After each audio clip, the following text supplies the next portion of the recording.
Mga ka-RSP, kamusta po kayo? Dito sa Usapang Wow, tatalakayin natin ang mga paksa na may kaugnayan sa wellness and well-being, partikular na ang mga usapin sa ating mental health. Makakasama natin ang multi-awarded life coach ng bayan na si Coach Mike. Magandang umaga, Coach Mike. Magandang umaga, Joshua, at magandang umaga sa ating mga ka-RSP. Tuwing Biyernes, it's all about life and wellness. Dagdag kaalaman para sarili ay mas maalagaan. Ako po si Coach Mike Celis. Yan na. Mga ka-RSP, the truth about giving up. Yan ang ating tatalakayin ngayong araw. Yes, Joshua, pag-usapan natin yan gamit ang wow kung agree or kung disagree tayo sa mga popular na myth or misconceptions na may kaugnayan sa pag-give up. At syempre, kasama pa rin natin ang ating RSP Barkada para sumagot kung wow o aw. Yeah. Yan. Simulan na natin sa myth number 1. Ang mga taong successful hindi nag-give up, hindi sumusuko. RSP Barkada, wow o aw? Wow. Okay, tingnan natin yan, no? Sorry. Mga ka-RSP, lumabas rin tayo ng ating himpilan at nagtanong sa ating kawaw na si Bea kung ano ang kanyang sagot. Narito. For me, aw. Kasi may mga instances po na yung context ng problem nila is hindi po talaga resolvable. So, for me po, ang mga successful, pwede po silang mag-give up. Depende po sa situation. Ako, Coach, wow. Kasi sabi ko nga, pag napagod, pahinga lang, magsusuko. Okay.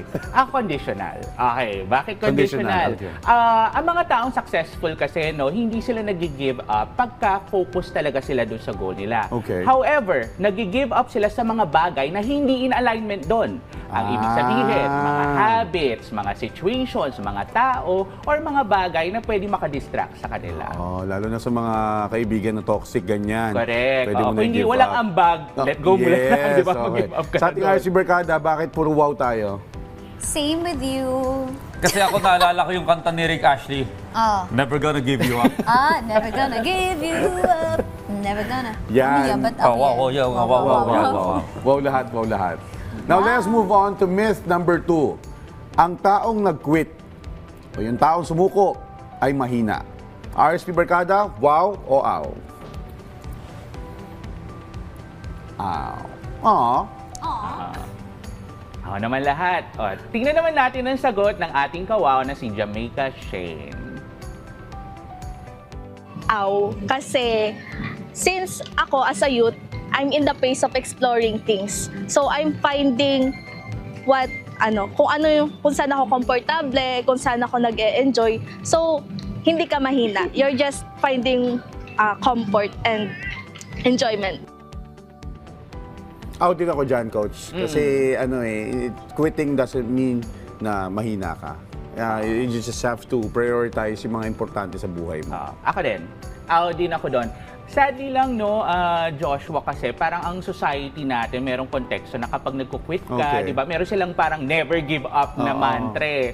But sadly, it's not true because sometimes, actually more often than not, if you quit for the right reasons, Yes. di ba? Halimbawa, nakikita mo na nga in her words, hindi naman resolvable o kaya talagang dead end siya, sobrang toxic na and you're just doing what's best for you, then it's actually a sign of strength, not weakness. Yes. Like, for example, yung mga quitting their vices. Oo. Di ba? Hindi ganun kadali. Hirap nun, mahirap yun. yun. So let's give them more credit for that. Yes. RSP Barkada, bakit tayo aw? Kasi hindi naman porket nag-quit ka, weak ka na. It's just that hindi talaga meant to be.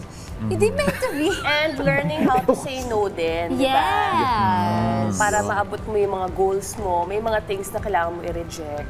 Yes. So that's a sign of being strong also. Yes. Now, let's move on to myth number 3. Dapat lagi isaalang-alang ang konteksto ng no pain, no gain. RSP Barkada, wow o aw? Sige, bawag na nga ako. Parang wow naman yata. Hindi pala sure. Sure na. No pain, no Medyo gain. umiikot-ikot No pa. pain, no Hati pa. Sige, tingnan naman natin ang sagot ng ating kawaw na si Mia. Wow po, because naniniwala po kasi ako na kung hindi ka pong magkakamali, paano po tayo matututo? Paano po natin malalaman yung kung anong dapat gawin, kung ano yung ganito, paano tayo magiging ng knowledge, paano tayo magiging ng experience, kung hindi po tayo natututo sa isang pagkakamali. Ako din, Coach, wow ako dyan kasi no pain, no gain. Ibig sabihin, best things in life, yung mga pinaghirapan Mas na-appreciate mo Doon naman ako huhugot ngayon. Ako naman, Oh. Okay. Yun nga kasi, di ba, may konteksto tayo, kailangan paghirapan mo ng todo ang isang bagay. Gino-glorify natin ang pain para maging worthy tayo. Okay. However, the truth is, pain does not equal progress. Diba? Okay. Hindi lahat ng pain nag-equal na nag-grow ka. Because sometimes, the most beautiful things, yung mga seamless na napupunta sa'yo at yung deserve mo, does not require pain.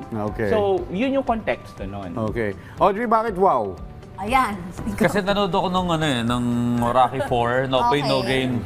Diba? Pinaghirapan niya yung pagiging champion niya. So, kami mga lalaki more on alam mo yun, yung hardship, okay. tapos Case by papalitan ng triumphant pagdating sa dulo. Napakaganda.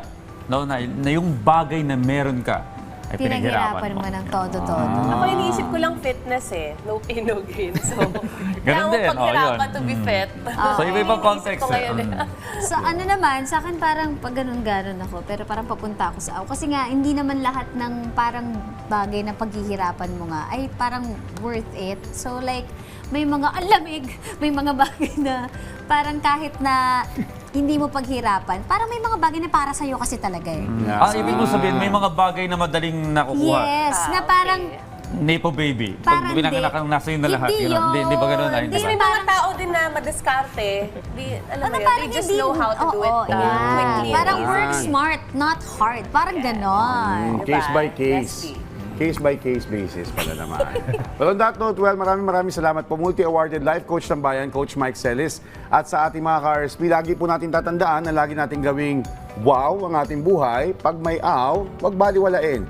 Dahil our wellness and well-being, especially our mental health, matter.